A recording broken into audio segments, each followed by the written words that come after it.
Atheist people raised the objection that the Quran was fabricated by Prophet Muhammad ﷺ himself, and that the people like Warqa bin Nawfal or Salman Farsi helped him in this process. At first glance, this may sound like a theory, but when we analyze it through the lens of historical logic and linguistic science, this claim collapses like a wall of sand.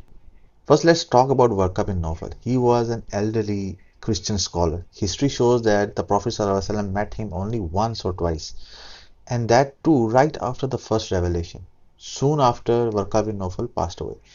Now a deeper question arises. The revelation of the Quran continued for 23 years. If Warqa died at the very beginning, then who continued teaching for the remaining 22 years? And if he were truly a teacher, then why does the Quran opposes the core Christian doctrine like the concept of Trinity? No teacher trains a student to dismantle the foundation of their own belief system.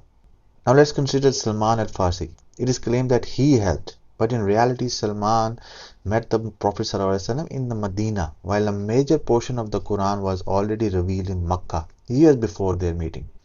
The second point is linguistic. Salman Radiallahu was non-Arab. His native language was Persian. The literary standard of the Quran is so elevated that even the greatest Arab poets of that time were humbled before it. Is it logically possible for a non-Arab to teach someone such Arabic that becomes an unmatched challenge for native Arabic masters themselves? For time being, if I step aside from a belief for a moment and look purely as a rational thinker, I would have to admit that the Quran mentions realities like the expansion of the universe and the aspects of embryology that were beyond the knowledge of a 7th century human being. I have a question for my atheist friends. Your worldview often relies on chance, but does reason accept that such a complex, mathematically consistent and contradiction-free book would emerge from a few secret meetings? If this were a human effort, wouldn't we see human desires, changing opinions over time, or at least a few contradictions within it? The truth is that Islam is not blind faith, it is a rational truth.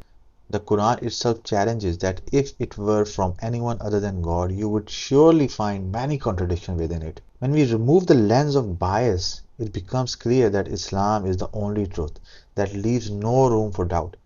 It is not a human invention, but a message from the Creator who created time and space.